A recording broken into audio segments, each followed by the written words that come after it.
Hello, I'm Bailey Martin, Battalion Chief Bailey Martin with the Richmond Fire Department. This is the Richmond Fire Dialogues, and we have today with us Lieutenant Travis Stokes. We've talked about kind of the purpose of this, and the purpose of this podcast really is just to highlight our members, get a little bit more background on our members, introduce you to some of the people that work in our department. And just give them a chance to kind of have a conversation and tell their story. So, Travis, welcome. Looking forward to talking with you today. I think there's a lot of interesting things that we can talk about. So, and we kind of follow a similar format on this. So, let's just start with some basics about you before the fire department. Where'd you grow up? Where you're from? What some of your interests were growing up, that kind of thing. Okay, so as Chief Martin said, my name is Lieutenant Stokes, Richmond Fire. I'm originally from a small town called Blackstone, Virginia. Not sure if you're familiar. It's out there by Farmville and Longwood University. I've heard of it. Yes. So born and raised in Blackstone, Virginia. I think in it's either 1999 or 2000, I moved to Prince George, Virginia, close by Hopewell and Petersburg, sixth grade. Graduated from Prince George High School in 2009. This is actually only my second career. My first career is when I used to work at Red Lobster as a teenager. Mm-hmm. So once I graduated, I ended up going to college, went to J. Sargent Reynolds, a state local in the Richmond area, and transferred and went down to Old Dominion University. And I kind of got involved with the fire department when I was a volunteer at 16 years old. My close friend Clifton Crawford introduced me to the fire department. Started volunteering out in Prince George when I was young. Took all the classes I needed to take and really enjoyed the fire department and the fire service, and decided it's something that I want to pursue in the future. Just a few things about me growing up.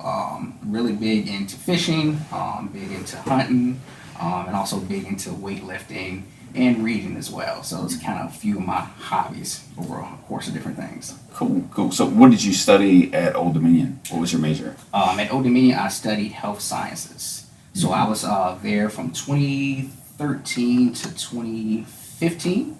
I took all the classes that I needed to take when I was on the campus, as I was actually living down in Norfolk, and that's when I saw the advertisement for the Richmond Fire Department. Now, backstory, I have a family member, Warren Davis. He's a retired captain. He did 35 years here in the Richmond Fire Department and retired. I remember him. Yeah. Remember Red? They call him Red. Yeah. Red. So I was able to talk to him, get a little bit of insight in the Richmond Fire Department. So I got hired in 2013, left Old Dominion, and when I was in the academy, I was still a full-time student, taking 5 classes online in the academy and in the academy in Richmond as well. And that's when I graduated in 2015 with a bachelor's degree. Did you already have your EMT when you were hired? Yes. Did you get that through your volunteer experience? Yes, I got my EMT, firefighter 1 and 2, and hazmat, and all of my certifications through my volunteer experience from Prince George. Okay, great. So, so that's part of the story. So tell me, let's talk a little bit about, obviously you had some experience in another fire department, volunteer setting, which, have a lot of people that come from that background, and that's how they gain an interest for the fire service. How was that transition from, Prince George, which is a neighbor to Richmond, but pretty small compared to, a metro career department? What was that transition like in terms of how Richmond was different from what you already experienced? Was it similar, or was it familiar, or was it a big change? Similar in some ways, but I would say definitely a big change. Prince George is a small county. It's relatively big, but still a small county. The call volume and the call types are very different compared to Prince George and Richmond. And just coming from Prince George out in the rural county, there's not a lot of hydrants, so you're used to doing tanker shuttles, and if volunteers show up, you may get 1 or 2 members on the apparatus, where in Richmond, the fire ground response, you're going to have 4 members on each apparatus, and you're going to have a wide variety of individuals show up to a fire ground scene. Just a lot of the experience that I've seen over the years in Prince George is that country roads, a lot of backwood accidents. In the city, you're not typically going to call a helicopter to take them right down the street to VCU. But if I have a critical care trauma patient that I need to actually get to VCU, I'll be, landing a helicopter, setting up, a LZ zone. So just a little subtle differences here and there, but just the call types are different. Richmond is very fast paced. Although I'm very grateful for Prince George and the opportunity that they provided me, I learned a lot in Richmond through the academy and just my years at Station 21 when I was assigned there for the first 7 years. And, we share a common thread in that regard. And I spent the first 5 years of my career at 21. And, I tell a lot of people I think it's a great place to start out just because it does have a wide variety of calls there, from, you get a fair amount of fire. Yeah. And you're kind of isolated. So in a lot of cases, you're by yourself for a little while. 21 is a great station because you got 95, you have just maybe one or two high rises, you have Philip Morris, it's just a wide mix of different things. So I enjoy the experience while I was there, and it's something I look forward to getting back to in the future. So you told us a little bit about your education, and that you got your degree, but it didn't stop there, right? So there's another part to that story. So you have probably the distinction of being the first doctor that we have in the fire department, maybe that this department's ever had.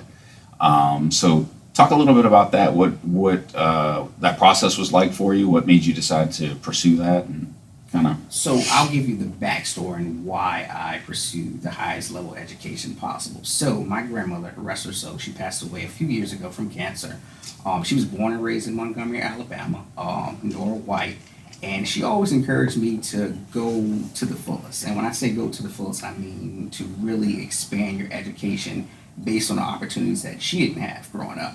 Now, born in Montgomery, Alabama, she faced a lot of racism, a lot of, adversity, a lot of different things that was challenged. And she would tell me stories when I was younger about how she had to take a separate tunnel to go to school, how it was, wasn't safe to go out after dark because of sundown towns. I'm not sure if you're familiar with sundown towns and how that works. I have some family in Alabama, and we've gone down to visit them, and it was explained in detail so that we didn't find ourselves in the wrong place at the wrong time. Exactly. She would tell me, how she didn't have those opportunities and how it's important for me to, grasp onto this and actually further my education. So that was my strong number one motivating factor. And I've always had public service, and not to get off the realm of education in my family. My grandfather, John White, was the first African American sheriff for Nottoway County. So, public service is kind of a thing in my family. So I decided to go back to school once I graduated and got my bachelor's degree from Old Dominion, and I attended Liberty University, and I received my master's in public health with a concentration in health promotion. And I was still at Station 21, so, during my downtimes at night, that's when I would do most of my homework or do, most of my student interviews and my Blackboard work and just trying to pursue through that. It's a 2-year program. I graduated, I think, with like a 3.7. And then I decided, well, I don't want to stop there. Healthcare is kind of my thing. It's something that I enjoy. I wanted to get my doctorate. So I decided to apply for Eastern Virginia Medical School's Doctor of Health Science program. I was accepted. I spent 2 years there, no, actually 3 years there, and I graduated last year during the pandemic. Now, I didn't get to walk. I had to watch my graduation from my couch. But, I was still excited. I was able to graduate last year, I believe there with 3.7 as well. That's a really good accomplishment. Now, did you have to do a dissertation for that program? So we had to do something known as like a capstone project. So we had to work on certain things throughout each of the semester into a final project that was due at the end, and then they would have to give you the yay or nay if if this was good enough to continue on and graduate, or if you had things that you had to go back and fix. Which in tune, I was able to meet my soon-to-be wife in 30 days at Eastern Virginia Medical School. She was the associate director there for disability services for the students, and she's now since moved down here. She works for the University of Richmond, so that's kind of how I met my soon-to-be wife. Okay. Now, so knowing all that about you and having the education that you have, obviously, even a master's, I would think, in health services would open up a lot of doors, but then you get a doctorate, that opens up a whole other group of doors for you.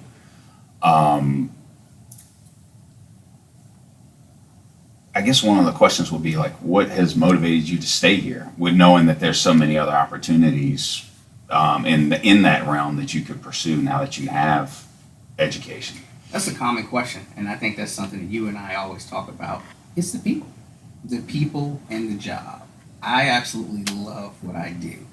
And although you realize you can go elsewhere and make, you know, double, maybe possibly triple your salary, you have to ask yourself, will you truly be happy with what you're doing? That's not to say that, you know, in the future, you know, where I'm set now, if I retire for 25 years of service, I'll be 48 years old and I can go start a second career. You know, but, you know, my time here over the past 8 years has been nothing short of amazing. The people that I've met, the interactions and the friendships that I've built, this is such a great department. And you will hear a lot of things from all fire departments across the United States, how they're battling different challenges, whether it's shortage of staff or, you know, just increased salary demands. But, you know, that it's common. That's what you're going to find in the public service world. But my career and what I do and being able to make a difference hands on, now although I'm not in the field anymore, I'm making more so of a difference behind the scenes. You know, I still feel that sense of accomplishment each day that I walk away from my job. And I love coming to work and I love the people that I work with, and that's a motivating factor for me to continue to keep going. So you kind of touched on that, you know, you aren't in the field anymore. So obviously with your skill set and then with what's happened in the last 2 years with COVID and the Yes. pandemic, you've been kind of put into a new role and really have done, you know, really led the effort, not just for the department, but for the city in terms of our COVID response in the community and also just as a workforce, you know, Yes. managing the demands of that within our own workforce. So can you talk a little bit about what that experience has been like for you in terms of you know, what you've learned or how your education may have helped prepare you for that role? Yes, so my education definitely prepared me for this role, especially in the realm of public health. We were able to address a lot of the healthcare disparate conditions and identify some of the social determinants of health throughout the city. So I was thrown into this, and I use the word thrown because, you know, you get promoted and then, you know, you're in a new assignment. This is all new, and then it's like COVID, and it has just taken off since then.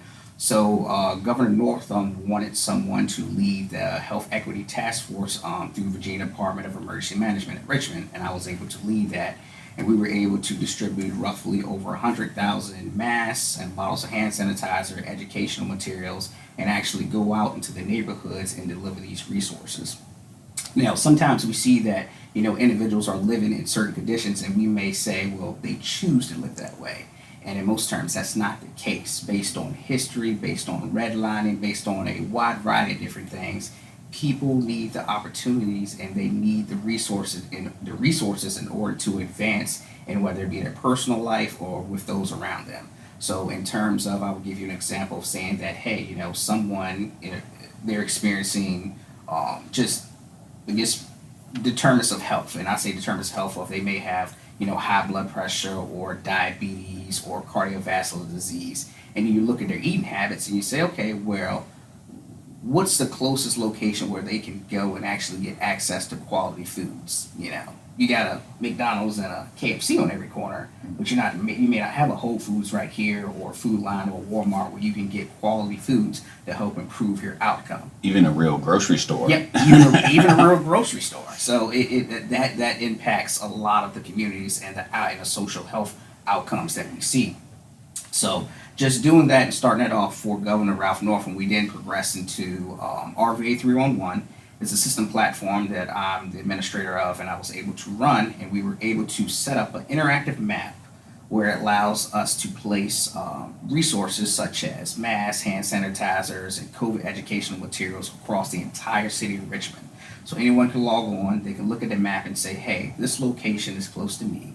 I can go over here and I can get these things free of charge. And I put a strong emphasis on the homeless population by putting supplies at homeless shelters because they may not have access to technology. They may not have the resources, excuse me, where they can go in and say, hey, where can I get masks, hand sanitizer, or learn a little bit more about COVID. Mm-hmm. So we were able to continue that, and then we were able to set up the COVID hotline, which services the entire city of Richmond. So myself and my supervisor, Chief Tracy Thomas, we are responsible for doing all of the contact tracing, the workman's comp claims, the setup for testing, and so forth for the entire city of Richmond. And I think year to date, we've done over 1,600 cases. But if you add the family members, the children we have to talk to, the mothers, the sisters, and you have to get the whole story, you can double or triple that number. So we've been leading the COVID efforts for about a year and a half now for the entire city of Richmond. And it's been great, honestly. It's busy. I will say I worked every single holiday last year, Christmas, Thanksgiving, and not having that time with my family. But it serves a greater purpose to have these individuals have a resource or to prevent an outbreak, because we're definitely living in some troubling times right now. How did you mentioned, the distribution of the masks. How did, that's something that we're always kind of looking for as a fire department, is how can we better engage the community, and when we go there for a fire, it's not always the best time, to engage. So I was able to take part in some of those community walks. I felt like it was a really good way to get ourselves out there. I know there were other people that participated, community leaders, council members that were out there with us, and I thought it was one of those things where it felt really good to be able to go out and help people that maybe otherwise didn't have the information or didn't have the means to get some of those things, especially when some of those things were hard to find. It's a little easier now, but in the early times it was hard to get your hands on that stuff. Exactly. So now that you've kind of had that experience, how do you see, obviously it's kind of hard to predict, but how do you see our department changing over time, kind of in response to this? It's like everyone says they want to go back to normal, but at this point it's hard to imagine that we'll go back to normal. We'll have a normal, but it'll be, different. So how do you think that it will change how we engage the community or provide services in the future? I think the fire department will continue the same route that we always continue. We make things work and we push through. And when I say we make things work and we push through, is that we understand the community that we're serving. We understand the needs and the requirements that they're asking from us. The Richmond Fire Department has been around for many years, so we've had a chance to evolve and actually learn, the community stakeholders and what their needs are. So we respond to fires, we respond to EMS calls as well. So, during those time frames, we're able to engage with community members and say, hey, what are some of the things that you've been dealing with or that you see could be better within the community?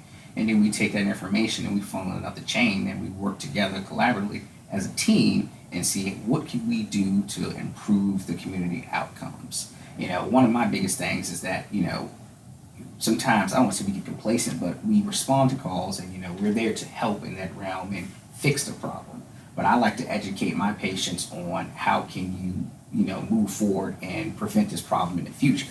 So if you call me, you're telling me you're having a headache and you're dealing with high blood pressure, I take your blood pressure and say, okay, blood pressure's high, this is what you need to do. But I'm saying, hey, have you tried changing some of your eating habits? Are you compliant with your medications? Have you followed up with your primary care physician? Some of these things that I can introduce to them will give them little tips and tricks and things that they can actually do to improve their overall health status. But in terms of the fire department, I feel that this is going to be somewhat of the norm. We're going to continue to deal and battle with COVID as, the next, I see at least 2 to 3 years until something else changes. I'm happy now that they have an approved vaccine and that we're able to, utilize the vaccines to help reduce and minimize the symptomatic effects of COVID. But I think this is something that we're just going to have to continue to adjust to as it comes at us. Now, being a part of that response, obviously there was a lot of coordination and cooperation with other partners within the city and even non-government agencies. How has that maybe changed your view on either how we can serve the community or maybe highlighted some areas that were failing, or can improve, rather, I guess would be a better way to say it. How has that changed your perspective on those types of things? Well, my perspective is still kind of the same, but it's changed in many different ways. Being able to work with just city government, the mayor, the CEO, just other departments across the the city of Richmond has definitely opened my eyes to to the amount of work that everyone is putting in. And I was able to see some of our shortfalls and shortcomings per se in terms of access to resources and understanding just the things that people need. Sometimes we have multiple platforms where we share information, but we assume that the person has access to actually get that information. So I can assume that you have the literacy to read English. You can only read Spanish, so I need to make sure that I accompany for that as well.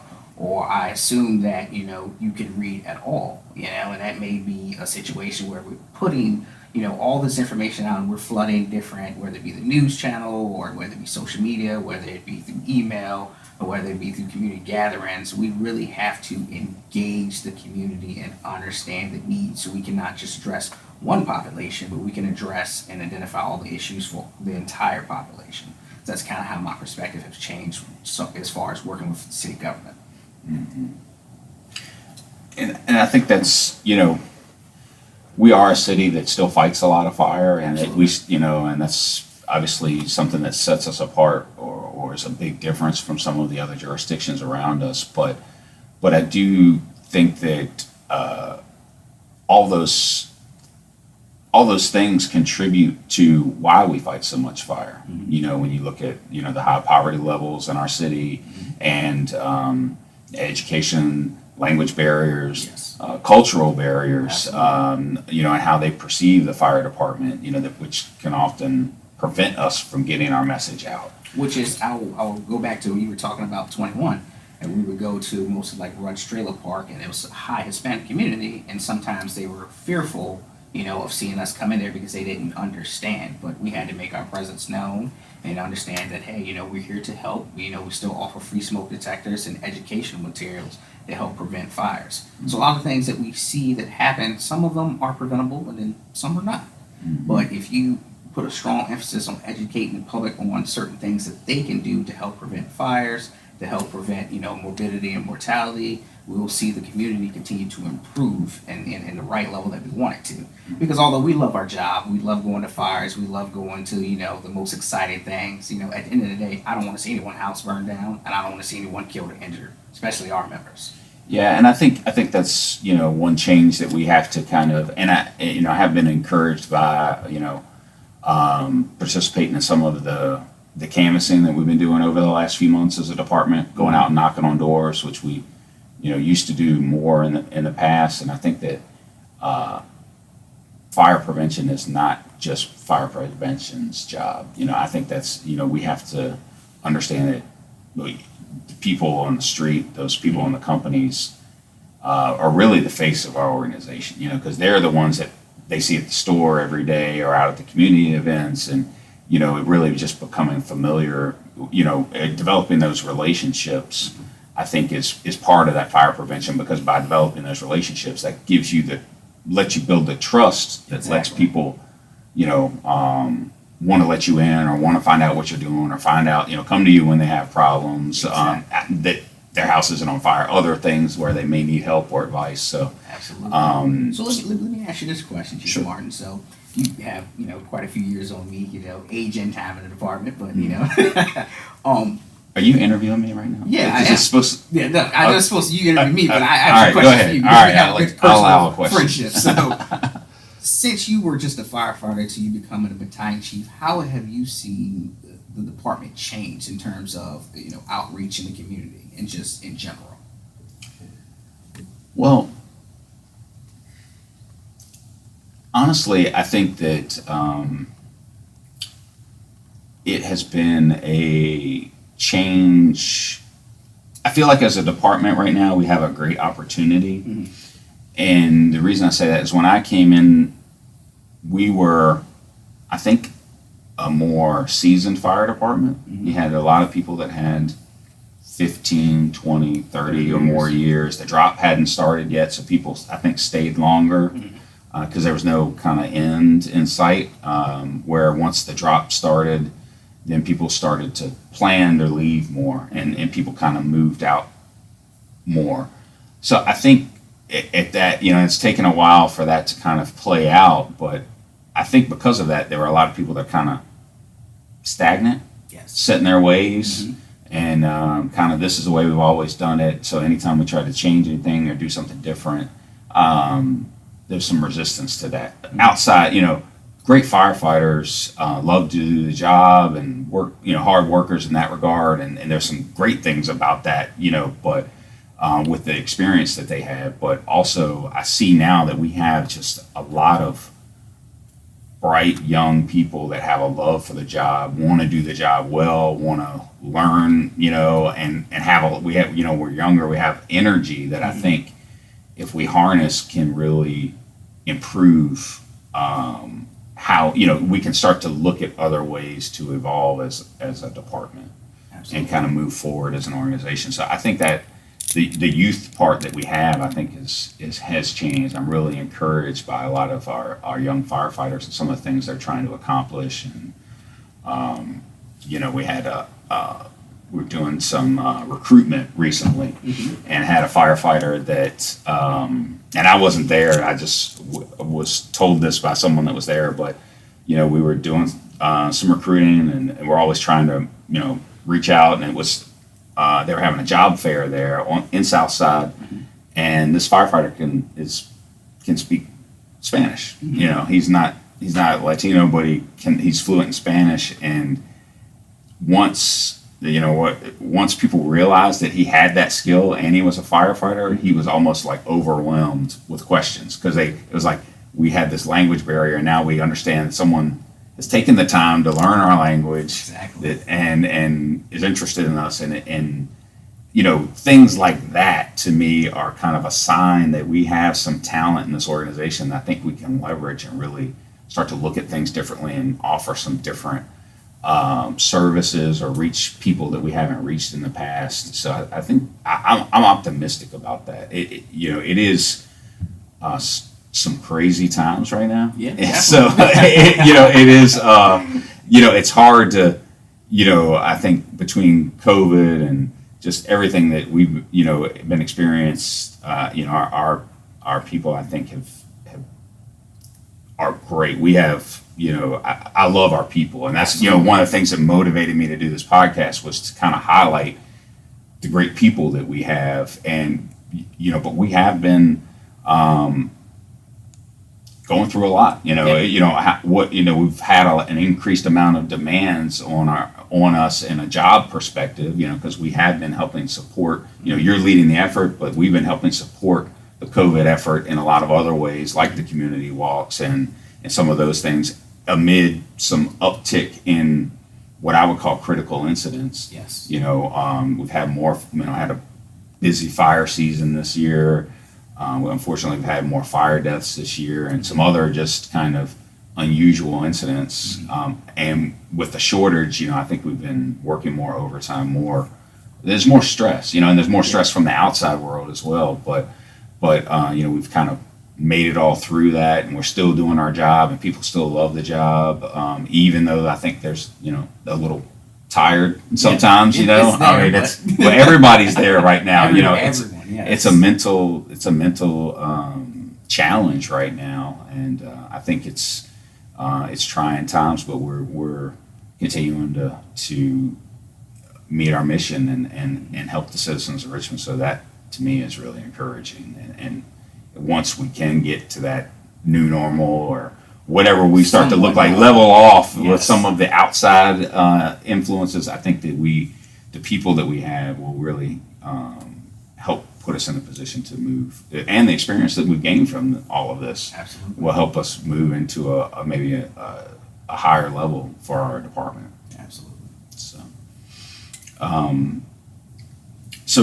So we've talked about kind of what you've done, your background, and all that. So like, what's next with you? What are your aspirations? Are you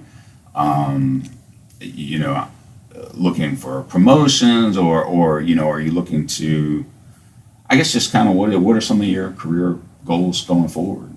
So some of my career goals going forward is to continue to evolve and learn everything that I can learn in the current position that I am now as health and safety officer. And once I continue to navigate that process, I would like to get promoted and move up to captain and eventually excel all the way to the top. but I just want to make sure that I'm comfortable in each role and learn different things as I continue to move up. Because having just a multitude of experiences and just gathering as much information as you can and being able to put that to certain things that may come up allows you to be a great leader because you can rely on those past experiences. So you may try something that doesn't work this time, but you can say, hey, I remember I tried it this way last time. Let's see if this works. So this is how I will address that problem. So my goal is to continue to take it to the top. I'm still relatively young, 8 years in the department, but I feel that I can continue to progress to captain and battalion chief and possibly the fire chief one day. And we may revisit this podcast and say, it's come true. Well, and it's good to have goals. For me, I was never, I never really thought that I would be a battalion chief one day.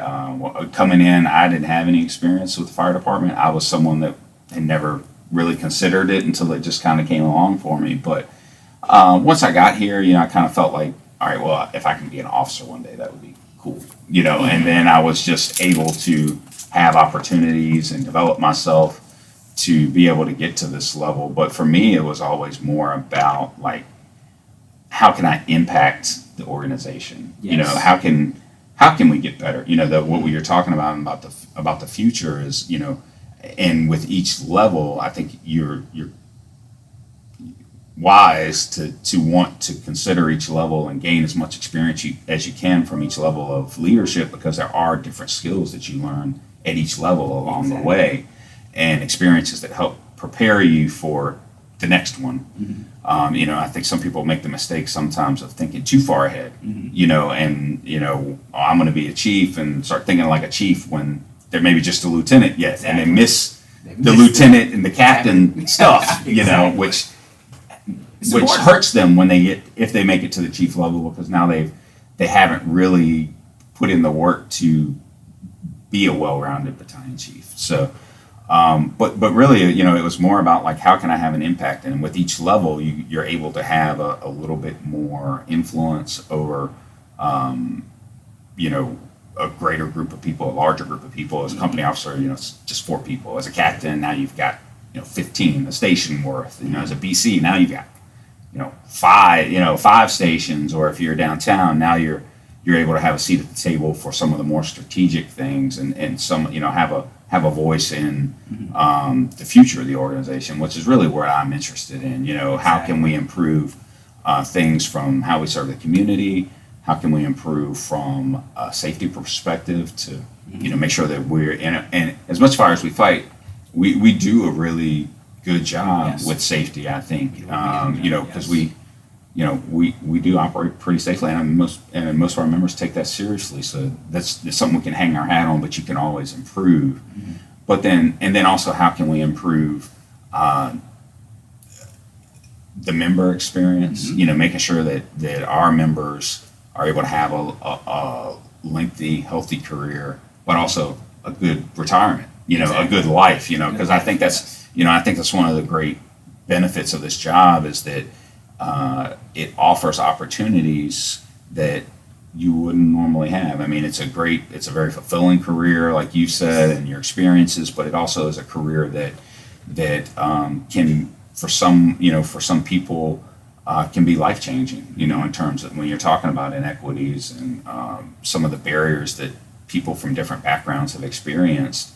One of our chiefs likes to say it's like winning the lottery. You've basically got $1 million ticket. That's what you could expect to make over the course of your career, and it's one way I think to look at it. But it's so how can we improve that and make sure that our members have a good experience and are educated on how to have the best career and also the best retirement. So those are the kinds of things now that I'm most interested in, and also just improving our processes.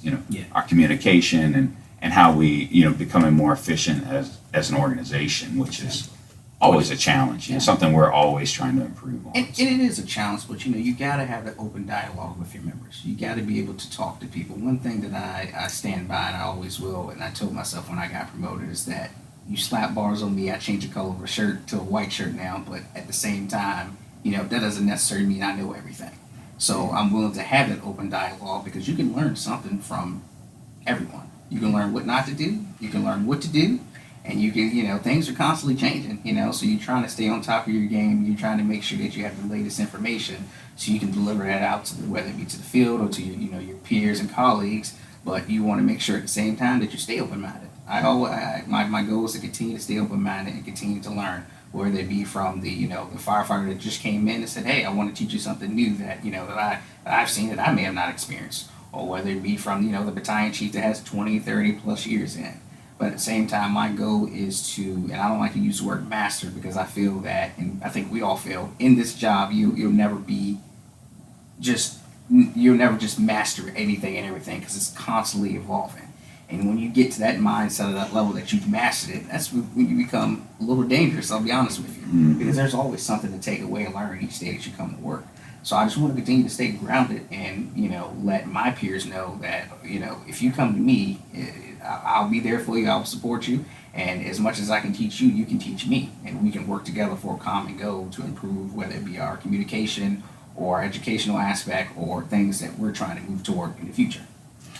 And I've always felt that, or at least, something that I've learned from my experience as a firefighter and as an officer is that being a fire officer, company officer, battalion chief, however you want to look, whatever level, is very different than any other supervisory position out there. Really, I mean, absolutely. In any career. And the dynamic that I think makes it different is that you live with these people. You're the people that you supervise. You spend a third of your life with those people. So if you try and treat it as you would in another environment, like an office environment, you only got to put up with them for 8 hours, and it's very easy to keep it very just business. Or even the military, there's more of that, but in a lot of ways, the officers and the enlisted are still separate. There's a distinct line there. But I've always felt like as a leader, if you're able to, as a fire officer, if you're able to, you have to develop those relationships with your the people you work with, and I've always treated like, yes, I'm the officer, but that's part of my job, but we're still a team. So like you said, I'm still going to solicit input from you.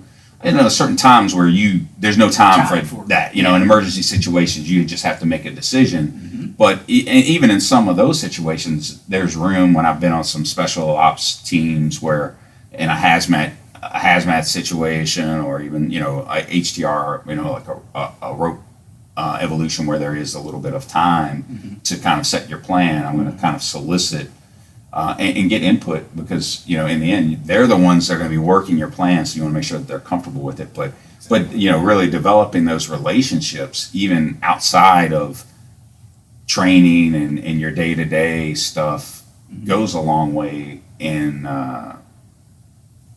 getting better. It helps with team chemistry. It also helps them trust you and feel valued. Absolutely. It's part of, we talk about creating an inclusive environment, it's making them feel like they have some chips in the game, that they have a say instead of an authoritarian approach where it's like, okay, you're going to do this, this, and this, and now I'm going to go back and do, sit in the office, or I'm going to sit here and watch you do these things I've just asked. That's the interesting thing, because there's authoritarian approach, there's a laissez-faire approach, there's so many different leadership styles, but you have to understand that you can be supervising 3 to 4 people, but those 3 to 4 people may respond differently depending on which style that you use. So, obviously you treat everyone, equal and fair, and you have your baseline standards, but, this person that you're trying to teach something to may not be a book person. They may, hey, Lou or Captain, can you show me this hands-on?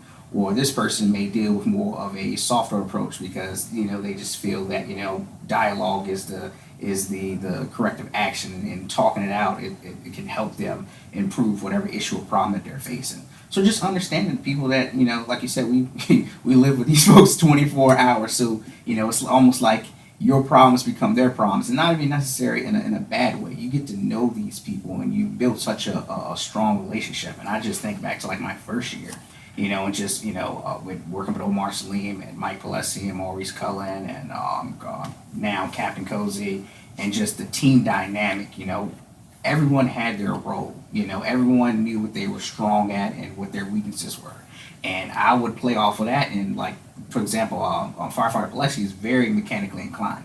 So he would teach me a lot of different things about tools and just a lot of just being able to fix problems on the go. And he knew that my strong suit was EMS. So they would lean on me to make sure that everything was done the correct way, or I would lead those efforts. And then the captain, or he was a lieutenant at the time, Christopher Cozy, would more so just oversee everything and, introduce himself where he needed to be, but understand that we all had our strong roles. Mm-hmm. So that builds a great team dynamic. And sometimes, you may not get a crew that's like that. You may get one where it's kind of dysfunctional, but at the end of the day, trying to bring a team together and, treat people with respect and learn something and just build a confident crew is the key. Yeah, and I've always felt like that's exactly what you said. People the best leaders are able to adapt their style to the crew or even individuals, but you have to get to know your people to understand what motivates them and how you can get them to respond to get the most out of them. Exactly. And it takes, not all leaders are willing to take that time. So I found if you're willing to take that time to get to know them and better understand them, then it can definitely pay dividends on the team chemistry side, and also just even sometimes if there are performance issues, helping them. It's like we were talking about inequities earlier. Mm-hmm. With society, the same thing with people with their job. People have different things they're good at or not good at. So just because they may never have been exposed to certain elements, so if you can know those things and help them along, then usually just taking an interest in wanting to see them improve will motivate them to. And taking an interest and grasp it onto people is a big component of our job as well. Because I think back as a firefighter, back where you were just a captain, there's plenty of interactions I've had with you where you'd say, hey, Stokes, well, let me, you ask how I'm doing, or let me teach you about this, or, I look at some of your leadership styles and how, you did things. And that was a good motivating factor for me. And that's, our relationship has continued to build over the years, and, I've continued to progress and you have as well into battalion chief. And I think, continue to move forward. We will always continue to play off each other and, have an open dialogue where you can help me continue to develop my skills as I continue to move up, and, I can help, render services to you wherever you may need it. Right. But, we're supporting each other and being there is extremely important. That's one thing I've always learned from you, is to make sure that you're there for your people and that you treat people right and treat them with respect. Well, and like you said, I do think that we can do a better job of mentoring. So I try and make it a point to reach out to anyone that takes an interest to let them know, hey, I don't have all the answers, but I'm willing to tell you what I've learned or share my experiences. But by connecting, developing those relationships, I learn as well. Just because you're a lieutenant and I'm a BC doesn't mean there aren't things that that I don't, or have a perspective that I could find valuable in my decision making process or in my growth as a leader. So so I appreciate you being willing to share those kinds of things with me, and I definitely appreciate you taking the time to talk with me today. It's always enjoyable, and we appreciate everything that you've been doing for the department, and certainly I wish you luck in achieving your goals in the future, and just appreciate you taking the time to talk with me today. Yes, sir. Thank you, Chief Martin. I appreciate your time. Thanks, Travis. All right.